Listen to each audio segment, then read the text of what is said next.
بہت ہی زیادہ ضروری ہوتا ہے۔ تو بہرحال یہ چاول جس طرح بھی کھائیں مناسب ہے۔ بھائی نے فرمایا کہ عصر کی یہ امریکہ سے غالباً کال تھی کہ عصر کی 4 سنتیں اگر ہم پڑھنا چاہیں تو کس طرح پڑھیں؟ کیا پہلی 2 کے اندر جو ہم نے صورتیں پڑھی ہیں،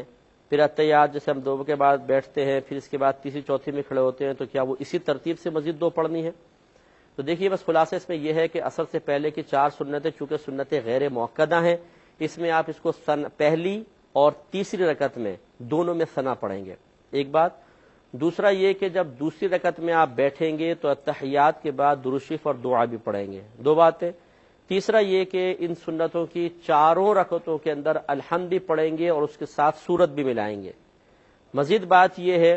کہ جو سورتوں کی ترتیب کہا ہے کہ پہلے پہلی سورت پڑھیں، اس کے بعد اگلی رکعت میں اگلی سورت پڑھیں، یہ صرف پہلی اور دوسری یا تیسری اور چوتھی کے لیے ہے۔ پہلی دوسری الگ ایک جوڑا ہے، اس کا تیسری چوتھی سے کوئی تعلق نہیں، اور تیسری چوتھی الگ ایک جوڑا ہے، اس کا پہلی دوسری سے کوئی تعلق نہیں۔ لہٰذا اگر آپ نے پہلی دوسری میں مثال کے طور پر 2 صورتیں آگے پیچھے کی پڑھ لی، انہی 2 کو بعینی آپ تیسری چوتھی میں پڑھیں گے، کوئی حرج نہیں ہے، کیونکہ ان 2 کے اندر ترتیب چاہیے، اسی طرح ان 2 کے اندر ترتیب چاہیے، 4 کے اندر ترتیب نہیں چاہیے کہ پہلی میں آپ نے پہلے والی پڑھی، پھر دوسری میں دوسری، پھر اس کے بعد تیسری میں اس سے اگلی، چوتھی میں اس سے اگلی، نہیں،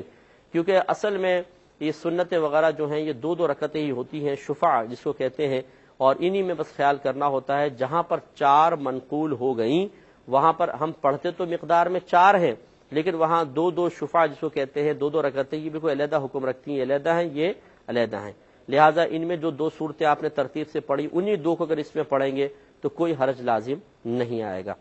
بھائی نے فرمایا کہ یہ پرائز بانڈ بعض اوقات ایسا ہوتا ہے جب انعام نکلنے والا ہوتا ہے تو یوں ہوتا ہے کہ آپ مارکیٹ میں جا کے خریدیں تو وہ جو 200 روپے کا ہوگا وہ اس کو مثلا 220 250 روپے کا دیں گے، تو کیا یہ جو